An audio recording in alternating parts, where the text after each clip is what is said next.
안녕하세요, 청취자 여러분. 이렇게 인사를 드리려고 하니 왠지 마음이 두근두근하네요. 저는 서울의 조용한 동네에 살고 있는 40대 주부입니다. 저에게는 이상한 것에 자부심이 있는 형님이 한 분 계신답니다. 오늘 들려드릴 이야기는 바로 제 형님에 대한 이야기인데요. 제가 그동안 당한 것도 많고 나름 소소한 복수를 한 부분도 있고 재미난 이야기들이 많아서 사연을 올려봅니다. 지금부터 기가 막힌 우리 형님을 퇴치한 이야기를 시작해 보도록 하겠습니다. 저는 어렸을 때부터 그냥 특출나게 잘하는 것도 없고 못하는 것도 없고 가난하지도 않고 부자인 것도 아닌 그런 평범한 삶을 살았습니다. 우리 주변을 둘러보면 누구나 한 명쯤은 있는 그런 평범한 애 있잖아요. 그게 바로 저였습니다. 단지 외동딸이었기 때문에 하고 싶은 건 한 번쯤 다 해볼 수 있고 갖고 싶은 것이 비싼 것만 아니라면 손에 쥘 수 있는 그런 아이였죠. 문방구에서 파는 열쇠고리라던가 연예인 책받침이라던가 그런 소소한 물건들을 사는데 주저가 없었다는 거였어요. 제가 뭐 어릴 때부터 명품을 휘감고 다니거나 한 건 아니었고 나름 학생들이 많이 쓰고 입는 브랜드들은 부모님께서 잘 사주셨었죠.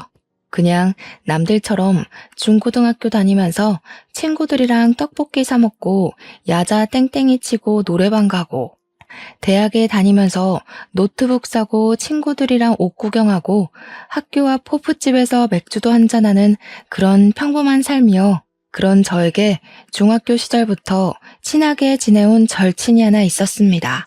그 친구는 위로 오빠가 둘이나 있었는데요. 막내딸임에도 불구하고 항상 외동딸인 저를 부러워했습니다. 저는 혼자라서 외롭고 쓸쓸했던 적도 있어서 형제나 자매가 있었으면 좋겠다 싶은 생각을 꽤 오래 했었거든요. 그래서 오빠가 위로 둘이나 있는 친구가 저를 부러워한다는 사실이 크게 와닿지도 않고 왜 저런 생각을 하나 싶었죠. 알고 보니 제가 용돈을 5만 원 받을 때 친구는 한 달 용돈이 고작 5천 원이었다고 하더라고요. 위에 오빠가 둘이나 있었고 나이 차이가 있었으니까 학원비며 생활비며 돈이 많이 들어간다는 이유에서 막내딸에게는 자연스럽게 용돈을 많이 주지 못했던 것이었어요. 친구는 항상 삶에 대한 불평, 불만이 질비했고 저는 그것이 자연스럽게 내가 외동이기 때문에 혜택을 받는 거구나 하고 생각하게 되었습니다.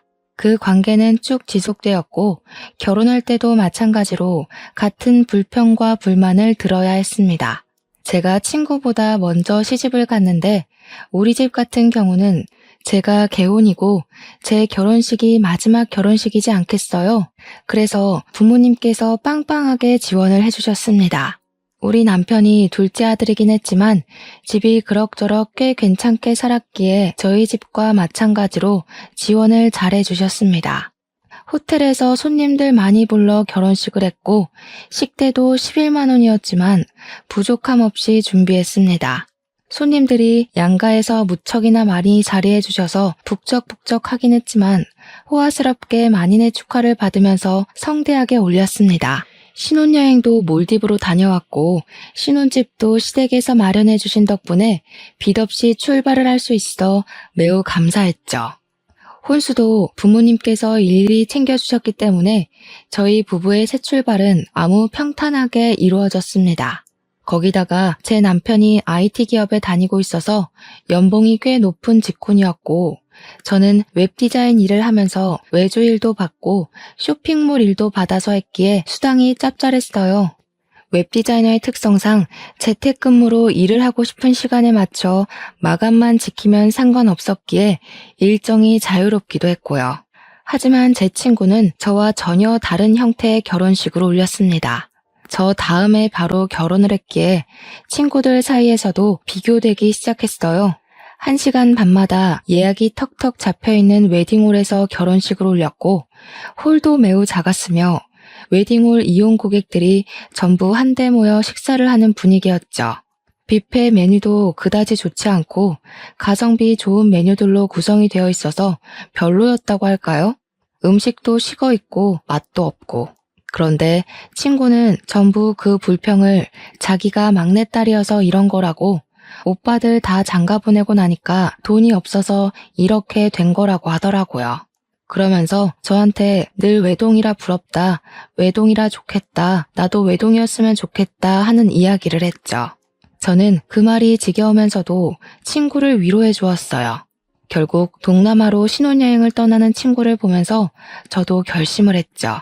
내 친구의 삶이 얼마나 고단하고 남을 부러워하는 마음이 연속되었는지 알았기에 아이는 하나만 낳아야겠다고 말이죠. 저의 이런 마음을 잘 알아주신 건지 시댁에서도 아이를 많이 낳아서 다복하게 살아야 한다는 강요 같은 게 전혀 없으셨어요. 오히려 저에게 아이를 많이 낳아봐야 힘들기만 힘들지 절대로 살면서 좋을 일 별로 없을 거라고 하셨죠. 시댁에 처음 방문한 날부터 아이 계획을 물어보시고 하나만 낳아서 잘 키우면 된다고 몇 번이나 이야기하셨을 때 의아하긴 했는데 그 이유를 금방 알게 되었어요. 바로 남편의 형인 아주버님네가 조카를 글쎄 넷이나 낳아서 키우고 있더라고요. 그렇다고 아주버님네가 형편이 아주 좋은 상황도 아니었어요. 아주버님은 몇 번의 사업 실패를 겪은 뒤 겨우겨우 치킨집을 오픈해서 6 식구가 먹고 살고 있었습니다. 저보다 1살이 어린 형님은 애를 키워야 한다는 이유로 직장에 다닌다거나 아르바이트를 한다거나 하지도 않고 있었고요. 그러면 그 집 애들은 무슨 돈으로 키우고 있었냐고요? 치킨집 운영에서 풀칠하는 수준의 생활비와 시부모님 돈으로 생활하고 있었습니다.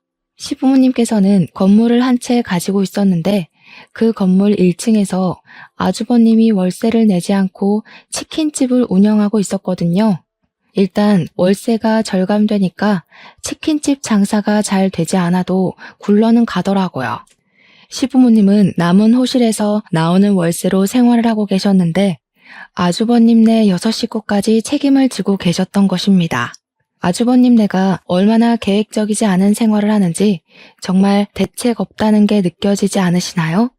거기다가 아주버님께서 사업 실패를 몇 번이나 반복하면서 쌓인 빚도 시부모님이 갚아주셨고요.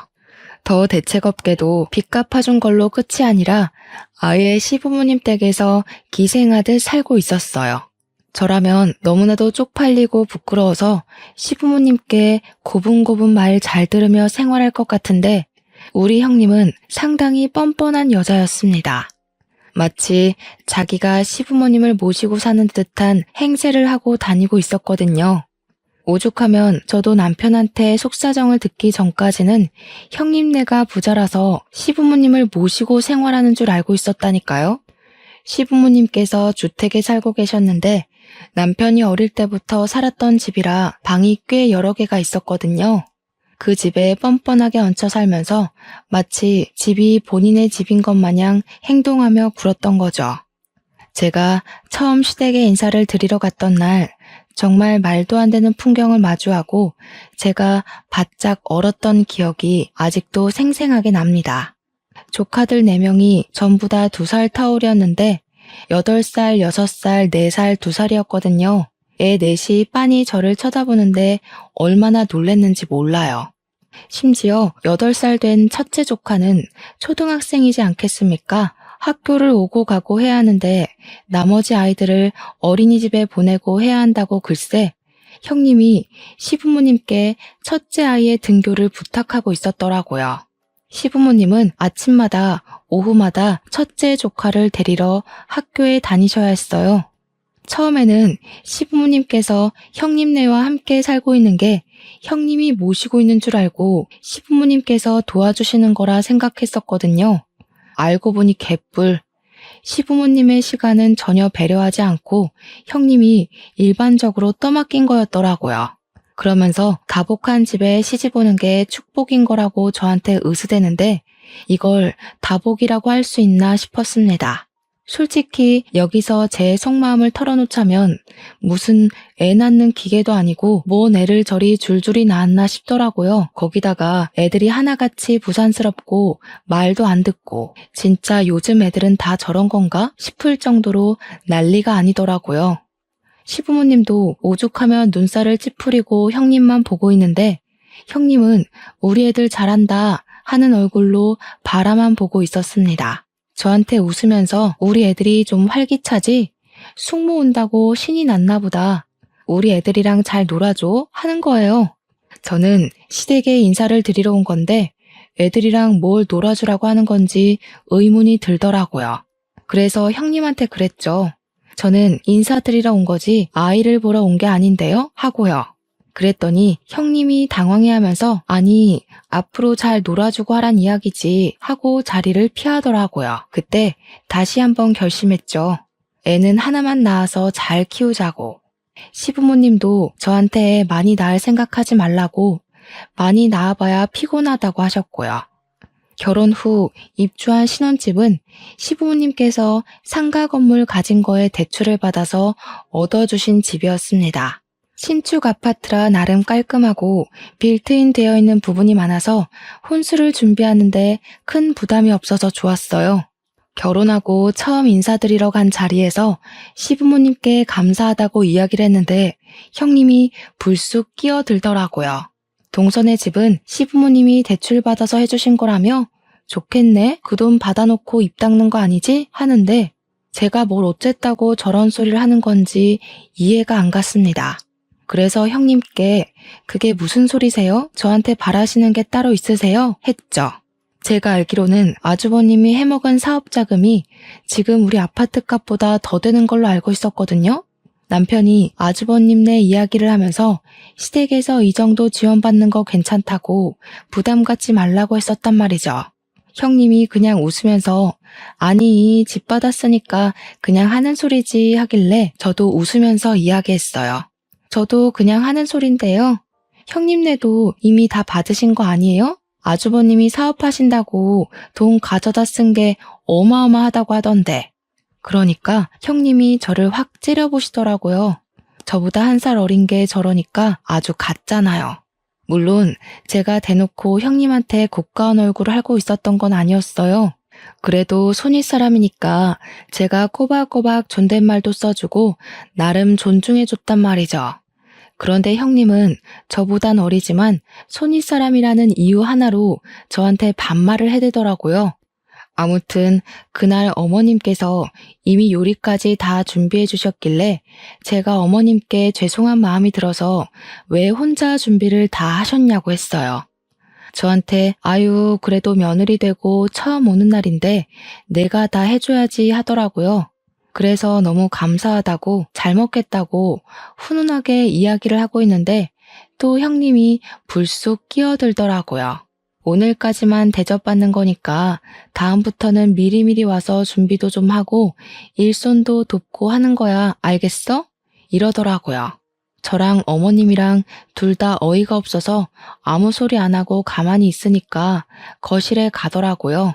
제가 어머님께 형님은 뭐 좀 도와주셨어요? 하니까 피식 웃으시면서 고개를 절레절레 젓더라고요. 애 넷 키운다고 손 하나 까딱 안 해. 아주 피곤해 죽겠어 하시는데 같이 사는 어머님이 너무나도 불쌍해졌어요. 식탁에 다 차리고 온 가족이 둘러앉아서 밥을 먹으려고 하는데 형님이 제 무릎 위에 막내 조카를 떡하니 올리더라고요. 우리 막내 조카가 2살이거든요. 순간 떨어질까봐 확 끌어챘는데 형님이 저한테 그러는 겁니다.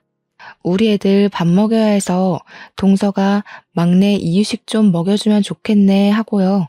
그러면서 이유식 그릇을 쓱 내미는데 제가 당황스러운 얼굴로 형님을 보고 있으니 시모가 자기가 먹여주겠다며 아이를 데려가려고 했어요. 그러니까 형님이 시모한테 어머님은 첫째 챙겨주셔야죠. 생선살 좀 발라주세요 하더라고요. 기가 막혀서. 우리 남편 보고는 셋째 조카가 워낙 우리 남편을 좋아한다면서 숟가락에 반찬만 좀 올려주라고 하는데 도대체 누구를 위한 밥상인지 모르겠더라고요. 그 와중에 아주버님은 평온하게 지 밥 처먹고 있는 거 있죠? 시모가 내 눈치를 보는데 여기서 뒤집어 엎을까 말까 고민이 되더라고요. 일단 애들 밥부터 먹이고 생각해봐야겠다 싶어서 2살짜리 막내 조카 이유식을 먹이고 있는데 애가 깔끔하게 먹으면 얼마나 깔끔하게 먹겠습니까? 질질 흘리고 난리가 나고 아기 의자도 없어서 애를 안고 밥을 먹어야 했어요.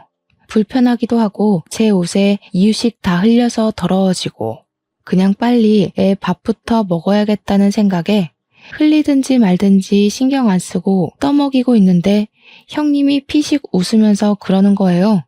그렇게 요령이 없어서 어떻게 하냐고요. 아니, 내가 애를 키워본 것도 아니고 당연히 요령 같은 걸 모르지 않겠어요? 우리 애들 옷 다 빨아야겠다고 동서가 세탁기 돌리고 가라는데 여기서 참으면 호구되겠더라고요. 형님, 이 옷 얼마짜린 줄 아세요? 애들 옷이야 세탁기가 해주면 되지만 제 옷은 세탁소 가서 맡겨야 하거든요. 이따가 세탁비 챙겨주시는 거 까먹지 마시라고 이야기하는 거예요. 보다 못한 시모가 제 밥그릇에 밥이 그대로 있는 걸 보고는 막내 조카를 본인이 먹일 테니까 밥 편안하게 먹으라고 했어요. 그래서 아니라고 어머님 먼저 편하게 식사하세요 하고 오기로 막내 조카 밥을 먹이고 있는데 아주버님이 식사를 다 하셨더라고요.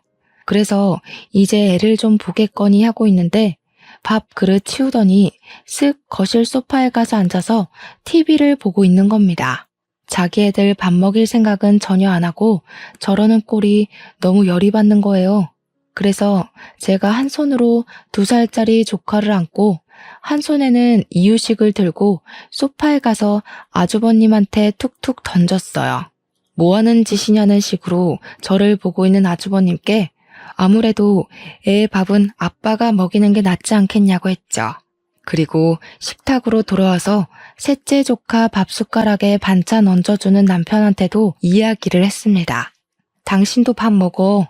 애들이 알아서 반찬 정도는 떠먹을 수 있지 않겠어? 라고요. 그러니까 형님이 펄쩍 뛰면서 4살짜리 애가 밥을 어떻게 혼자 먹냐고 하는 거예요. 그래서 그랬죠. 형님이 그럼 애들 밥 먹이시라고 저랑 이 밥그릇 좀 보시라고. 형님이랑 아주버님이 식사 다 하실 동안 우리는 밥 한 술 제대로 못 든 거 안 보이냐고. 누가 자기 애를 남한테 맡기고 밥을 먹냐고 화를 냈어요. 그러니까 시부가 옆에 있다가 그래 애들 말 틀린 거 없다. 애는 엄마 아빠가 돌보는 거지. 딱 한마디 하시더라고요. 여태까지 가만히 있다가 한마디 한 건 얄밉지만 그래도 제 편을 들어주셔서 다행이었습니다. 그제야 양쪽에 애를 끼고 저를 째려보면서 밥을 먹는데 하나도 타격 없었습니다. 밥 다 먹고 남편이 기분이 상했는지 집으로 가자고 해서 간다는 인사만 짧게 드리고 집으로 돌아왔습니다. 진짜 얼마나 피곤했는지 집에 오자마자 침대에 들어눕고 싶더라고요. 그날 처음으로 남편한테도 나는 애 낳으면 아들이든 딸이든 하나만 낳고 더는 낳지 않겠다고 선언을 했죠.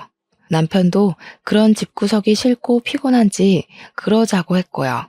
거기다가 저희 둘 다 맞벌이로 일을 하고 있었으니까 당장 아이 생각이 급한 것도 아니었단 말이죠.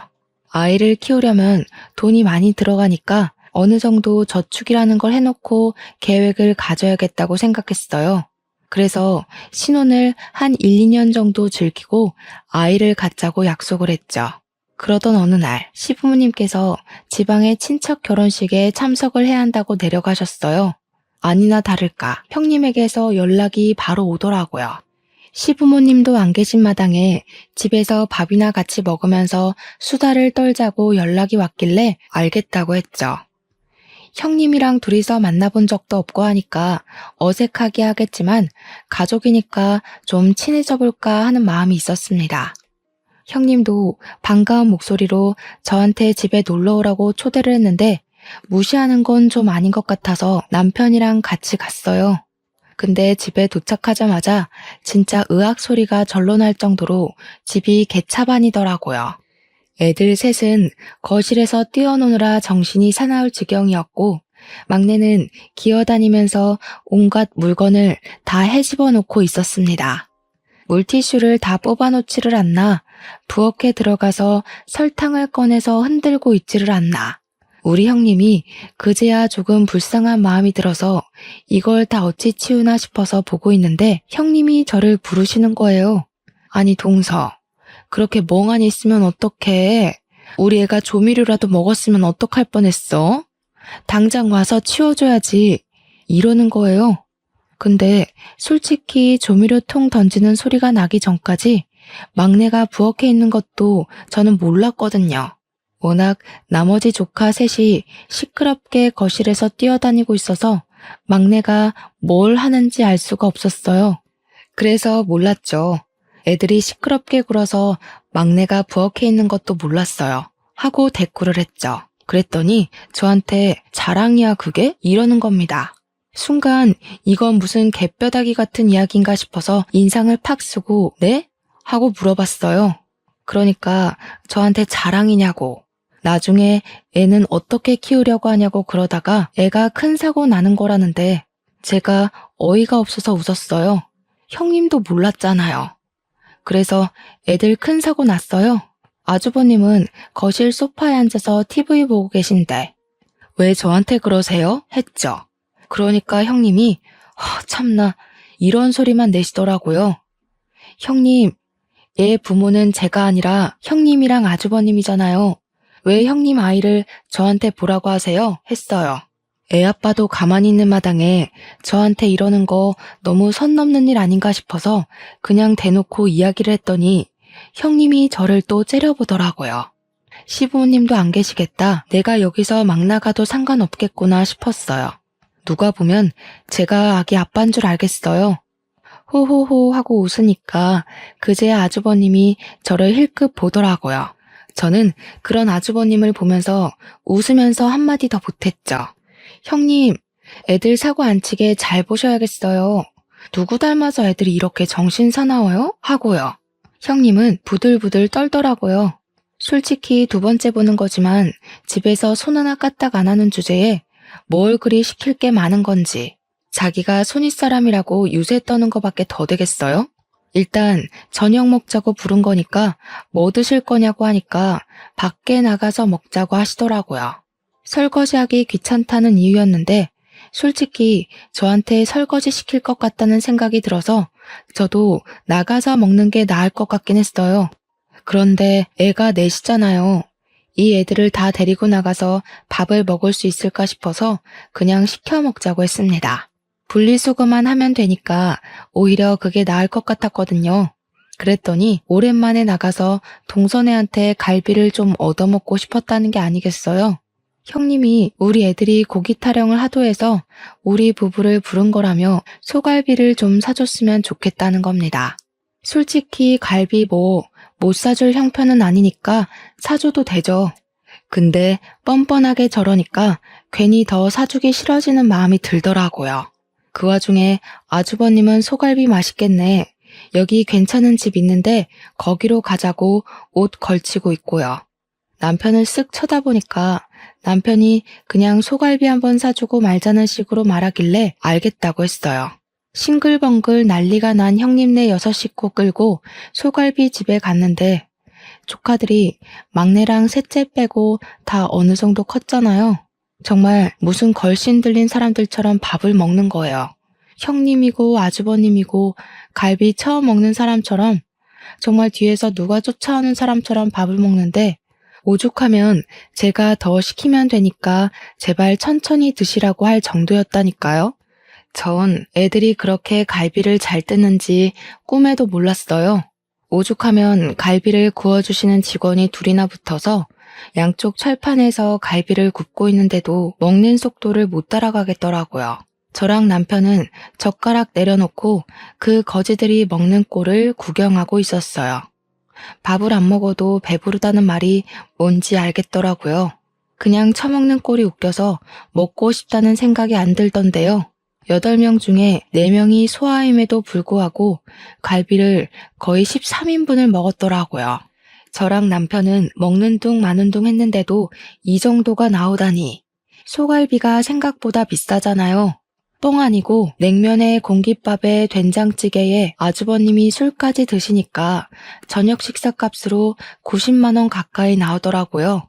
대충 예상은 했지만 계산서를 봤는데 웃음이 나더라고요. 남편은 와 갈비값 이만큼 내본 거 처음이라고 그렇게 말하며 허탈하게 웃는데 저도 그냥 웃겼어요. 저랑 남편한테 형님네 가족 6명이 잘 먹었어 하면서 인사를 하고 나가는데 솔직히 얄밉긴 하더라고요. 반반씩 내줘 라고 하고 싶은 걸 겨우겨우 참고 계산했습니다. 시부모님한테는 눈치 보여서 사달라는 말도 못하고 시부모님 때마침 안 계시니까 이때다 싶어서 우리 벗겨 먹으려고 부른 것 같은데 그 와중에 커피는 본인들이 쏘겠다면서 동네에 이름 없는 커피집에서 1,500원짜리 아메리카노 한 잔씩 사주더라고요. 심지어 테이크아웃만 되는 작은 매장 있죠? 그런 카페에서요. 그냥 웃으면서 잘 마실게요 하고 말았더니 형님이 그런 제 모습에 또 양심이 좀 찔리긴 했나 봐요. 물어보지도 않았는데 요즘 치킨 장사가 잘 안 되고 애들한테 들어가는 돈이 없고 하면서 변명을 늘어놓더라고요. 그래서 웃으면서 형님한테 이야기했죠. 조카들이 소갈비를 처음 먹어봤나 봐요. 애들이 무슨 걸신 들린 사람처럼 먹는데 다음부터는 교양 있게 식탁 매너 갖추면서 천천히 먹으라고 하세요. 너무 허겁지겁 누가 뺏어 먹을까봐 걱정되는 사람처럼 먹으니까 밥맛이 떨어지더라고요. 그러니까 형님이 아무 소리도 못하고 가만히 서서 저를 째려보더라고요. 와, 저러다가 넙치 되겠다 싶을 정도였습니다. 남편이 바로 집으로 가자고 하길래 저는 이만 가보겠다고 하고 차에 탔습니다. 남편이 저한테 아무래도 당한 것 같다고 이번 일을 교훈 삼아서 2번은 당하지 말자고 하는데 저는 뭐 하고 싶은 말 다 해서 괜찮았어요. 그 뒤로 몇 번 형님이 밥 먹자고 연락이 오긴 했는데 저랑 남편이랑 딱 바쁜 일이 있다고 거절했죠. 한 번은 모른 척 당황해줬지만 2번, 3번은 곤란하지 않겠어요. 그러던 어느 날 형님이 되게 아무렇지 않게 저한테 백화점 구경을 하자고 연락이 왔습니다. 백화점에서도 옷 사달라, 신발 사달라 할 것 같아서 저도 만반의 준비를 하고 백화점으로 갔죠. 아니나 다를까 첫째 시조카 겨울 패딩이 없어서 패딩을 하나 보러 왔다고 먼저 멘트를 날리더라고요. 저한테 이거 어때? 저거 어때? 하면서 이 브랜드 저 브랜드 돌아다니면서 옷을 보여주는데 시큰둥하게 반응했습니다. 애들 옷이 다 거기서 거기고 금방금방 크는데 굳이 브랜드 옷 사입힐 필요 있나 싶어서였죠. 그래도 자꾸 물어보길래 A 브랜드보다는 B 브랜드가 나은 것 같다고 내구성이 훨씬 좋아 보인다고 말을 했어요. 제가 쇼핑몰 웹디자인 일을 하면서 원단 같은 것도 여러 개 보고 곁눈질로 배운 게 있으니까 옷은 또 조금 알거든요. 형님이 일하는 동서가 잘 알겠지 하면서 B 브랜드 옷을 사야겠다는 거예요. 그러더니 따라 나온 첫째 조카한테 갑자기 숙모한테 잘 입을게요 하고 인사해 하는 겁니다. 제가 어이가 없는 표정으로 쳐다보니까 이제 곧 크리스마스니까 선물 미리 준다고 생각하라는 겁니다. 그래서 제가 일부러 깔깔 웃으면서 이제 11월인데 무슨 크리스마스 선물을 미리 줘요 했어요. 그러니까 조카한테 이런 거 하나 못 해주냐고. 동선에는 맞벌이잖아. 애도 없고. 우리 애 패딩도 없이 추운데 벌벌 떨고 다니라는 거야? 하는데 저한테 무슨 패딩 맡겨놓으셨냐고 물어보니까 가격 얼마 안 한다고 10만 원대니까 하나만 사주래요. 가게 앞에서 징징거리며 큰 소리로 저한테 이야기를 하는데 이건 새로운 구걸 방법인가 싶었죠. 우리 둘째랑 셋째도 맨날 옷을 물려입기만 하니까 날 같다고 싫어하더라. 이왕 크리스마스 선물해주는 김에 우리 둘째랑 셋째 것까지 싹 새 걸로 사주면 어때? 형님, 아주버님네 치킨집 월세도 안 내고 알바도 안 써서 인건비도 안 든다면서요. 버는 돈이 꽤 되지 않아요? 왜 맨날 구걸을 하세요? 구걸? 우리 애들이 뭐 거지야? 왜 동서는 말을 그렇게 해? 우리 애들 사주기 싫어서 그래? 대충 남대문만 가도 패딩 괜찮은 거 많은데 왜 굳이 비싼 돈 주고 브랜드만 입히시는 건지 궁금해서요. 애들 키 금방금방 크잖아요. 동서, 생각보다 엄청 쪼잔하다. 우리 애들 옷 사주기 싫어서 이러는 거지? 나중에 동서네가 애 낳으면 우리 애들 거 물려 입어도 되는 건데 뭘 그리 말을 고약하게 해. 둘째 조카랑 셋째 조카도 자기 형 거 입기 싫다고 하는 마당에 우리 애가 입겠어요? 그리고 아직 임신은커녕 계획도 없는데 벌써부터 우리 애가 물려입을 거 생각하고 선물을 줘요? 저 지갑 두고 왔어요. 백화점에서 살 거 없어서. 제가 지갑을 두고 왔다고 하니까 진짜로 두고 왔냐면서 제 주머니를 막 뒤지더라고요. 사실은 형님이랑 헤어지고 백화점에서 살 거 사려고 지갑을 일부러 차에 두고 왔거든요. 진짜로 지갑이 나오지 않으니까 씩씩거리면서 본인 카드로 결제하더라고요. 첫째 조카 옷만요. 그러고 집에 와서 남편한테 말하면서 엄청 깔깔거리면서 웃었어요. 패딩 사달라고 부른 거였더라. 염치가 없어도 너무 없는 거 아니냐. 근데 나도 한 방 제대로 먹였다고 했죠. 남편도 씩씩거리면서 자기가 형수한테 한마디 해야겠다고 하는 거 어차피 지갑 없어서 안 사줬으니까 내버려 두라고 했어요. 그렇게 한 달쯤 더 지나서 진짜 크리스마스가 왔고 다른 건 몰라도 시부모님 선물은 챙겨야겠다 싶어서 이것저것 준비를 했습니다.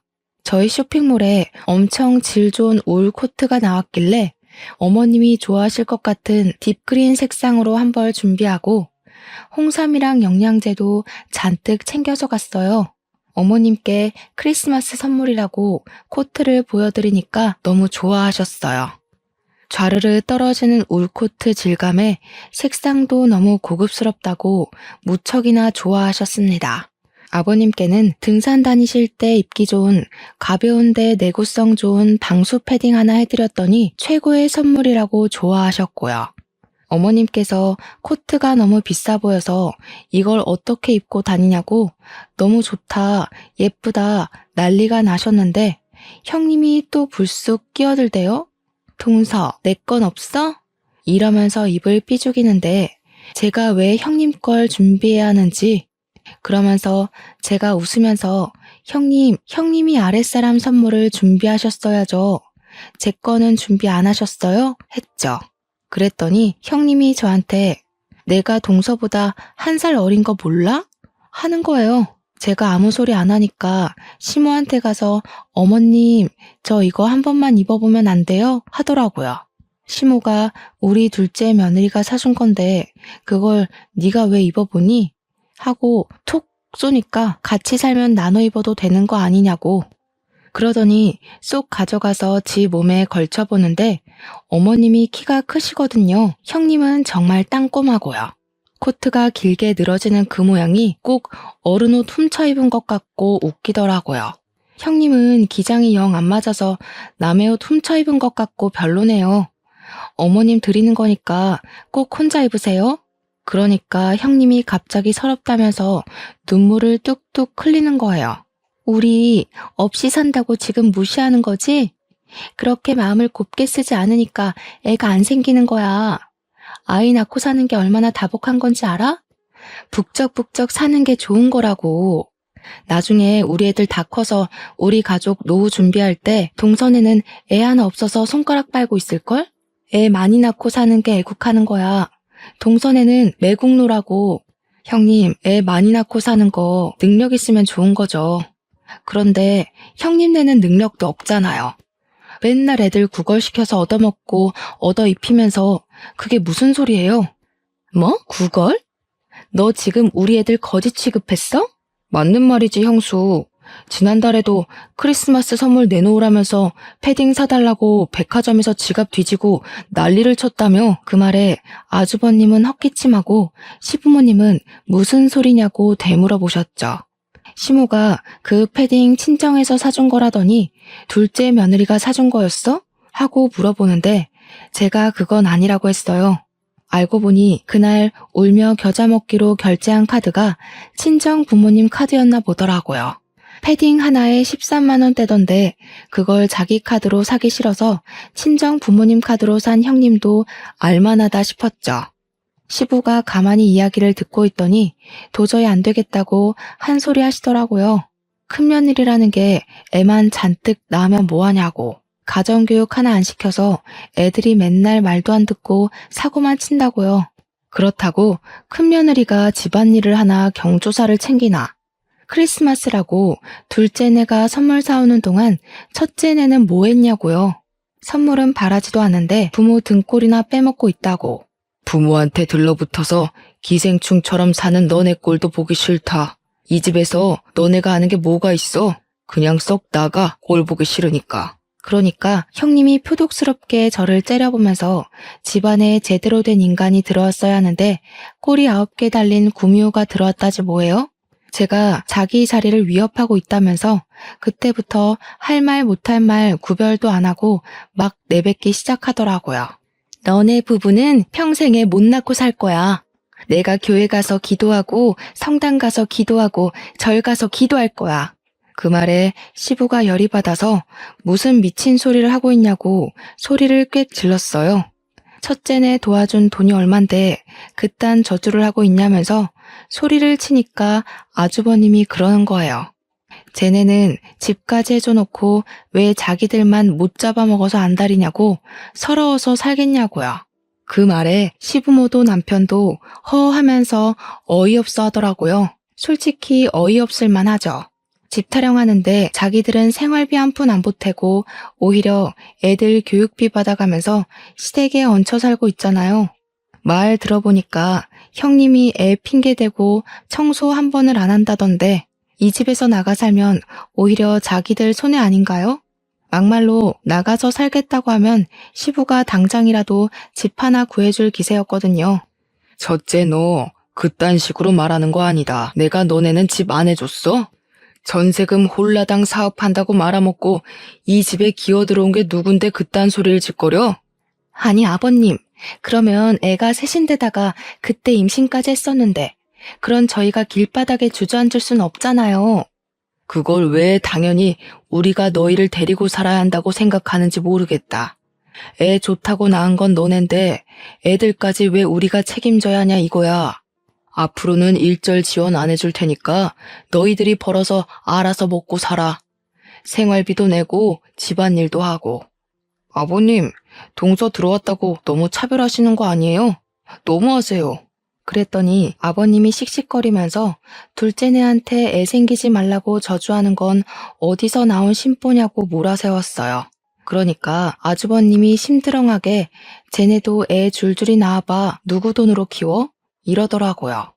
남편이 성질이 났는지 아주버님한테 형처럼 부모님한테 기생하면서 살진 않을 거라고 하니까 아주버님도 말 다 했냐고 소리를 쳤어요. 크리스마스에 두 형제가 갑자기 불붙어서 싸우기 시작하니까 시무가 말린다고 가운데 껴서 진정 좀 하라고 하셨죠. 순간 아주버님이 시무의 팔을 확 잡아채면서 좀 나와봐. 저 새끼가 형 무서운 줄 모르고 막 말한다고 어머님을 잡아당겼는데 제가 선물로 사드린 코트를 걸치고 있었단 말이에요. 소매를 확 채다가 팔 부분이 찢어진 거예요. 우두둑 소리가 나면서 팔이 덜렁덜렁거리는데 시모가 놀래서 내 코트 이러면서 옷을 확인하셨어요. 아주버님이 시모한테 그깟 코트 얼마나 한다고 그걸로 사람 무시하고 그러냐고 우리 안사람이랑 나눠 입을 수도 있는 거 아니냐고 자기 할 말 하대요.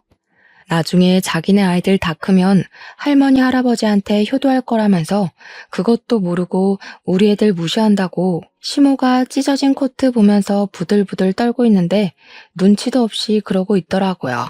큰아들이고 큰며느리고 손주들이고 다 필요 없다. 썩 나가. 너희가 살면서 지금까지 나한테 이런 비싼 코트 한 벌 사줘 본 적 있니? 둘째 며느리가 챙겨준 게 처음이다, 처음이야.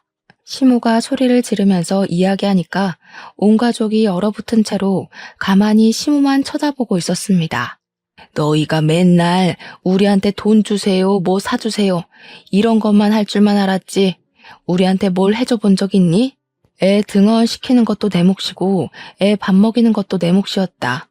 너희가 이 집에 얹혀 살면서 한 게 뭐가 있어? 나도 네 아버지 결정에 동참하련다. 일절 지원 끊어버릴 거니까 우리 집에서 짐 싸서 나가. 당장 나가.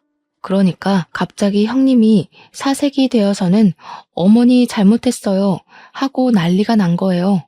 우리 어머니께서 상당히 공주님 같은 분이시거든요. 그런데 저렇게 큰 소리를 내면서 이야기하니까 갑자기 위기감이 들었겠죠. 형님이 그러더라고요. 저한테 질투심이 생겨서 그런 거라고 손이 발이 되도록 막 빌고 있더라고요. 솔직히 시부가 지원 안 하겠다고 하는 말까지 흘려들인 것 같아요. 매번 저런 식으로 말해도 결국에는 돈을 쥐어주셨으니까요. 시모가 집 나가라고 하니까 그제야 발등에 불이 떨어진 거죠. 절대 못 나간다고. 자기들이 여기 아니면 어디 가냐고 하는데 시부가 코웃음을 치면서 그러더라고요. 치킨집도 앞으로 건물 월세 내고 쓰라고 너네도 벌만큼 버는 거 아니냐고 했어요. 정 오갈 데 없으면 친정이라도 가서 빌붙어서 살라고. 그러니까 아주버님이 월세 내면 우리 입이 6갠데 그럼 먹고 살 수 없다고 생활비도 안 남는다고 했죠. 시부가 자기 할 바 아니라고 여태 편히 봐줬으면 된 거 아니냐, 유지 못하겠으면 가게 빼라고 호통을 쳤어요. 시모는 그 와중에 소매 붙잡고 이걸 어쩌나 하고 있길래 제가 수선해서 드리겠다고 하고 코트를 챙겨서 살얼음판 같은 시댁을 나왔습니다. 시부도 속 시끄러우니까 이만 다들 나가보라 하셔서 남편이랑 같이 나왔죠. 형님네 보고도 당장 짐 싸라고 오늘부터 당장 안 보고 싶다고 하셨고요. 그렇게 크리스마스를 보냈고 형님네는 날 추워서 못 나가겠다고 버티고 있던 걸 시부모님이 손수 짐까지 싸서 밖에다가 내던졌다고 하더라고요. 결국 형님네는 친정으로 가게 됐고 방 한켠에 6 식구 다리도 제대로 못 벗고 자면서 눈칫밥 먹고 있다고 하더라고요. 새해는 밝았고 저는 코트 수선해서 시댁에 가져다 드렸는데 은근슬쩍 짐 싸들고 시댁에 온 형님네에는 문도 안 열어주시더라고요. 집안에서 형님네 갈 때까지 숨죽여 있는 동안 웃음이 얼마나 터졌는지 모르겠네요. 저한테 못 볼 꼴 다 보여서 미안하다고 하시는데 괜찮다고 그동안 속이 얼마나 상하셨겠냐고 위로하면서 여우짓 좀 했죠. 그렇게 6개월이 더 지나고 우리 부부는 계획대로 임신에 성공했고 지금은 임신 8개월 차 만삭에 다다르고 있습니다. 처음에 제가 아이 가졌다고 했을 때 시댁에서 좀 뜨뜨미시근하게 굴었는데 제가 임신하고 나서 남편이 정관 수술을 했거든요. 우리 인생에는 아이 하나뿐이라고. 시댁에 딱 공표하고 나니까 그제야 너무 잘했다고 축하해 주시더라고요. 아이 하나만 낳고 잘 살면 그걸로 됐다고 하시면서 우리 남편 보고 태어나서 제일 잘한 일이 정관 수술한 거라고 칭찬을 해주셨어요. 우리 남편은 이걸 좋아해야 하는 건지 말아야 하는 건지 모르겠다고 갸우뚱하고 있었고요. 형님네는 그 이후로 아직까지 시댁에 발은 못 들이밀고 있는데 제가 임신했다는 소식은 어디서 들은 건지 저한테 연락이 왔더라고요. 육아에 도움을 주겠다며 아기 용품을 물려주겠다며 이리저리 연락하길래 저도 단호하게 쳐냈죠. 형님, 저희는 아이 하나만 낳을 거라서 이미 새 걸로 다 준비했어요. 육아 도움은 어머님이 주시기로 했고 여차하면 도움이 쓸 거라 괜찮아요. 그러고는 얄밉게 차단을 걸어버렸습니다. 저한테 저주란 저주는 다 퍼붓더니 고스란히 자기가 받아서 지금은 호되게 당하고 사는 중인 거죠 뭐. 이래서 마음을 곱게 쓰고 살아야 한다는 교훈을 다시 한번 얻게 되었네요. 아무튼 저의 이런 사연 어떻게 들으셨나요? 제 긴 사연 읽어주셔서 정말로 감사합니다.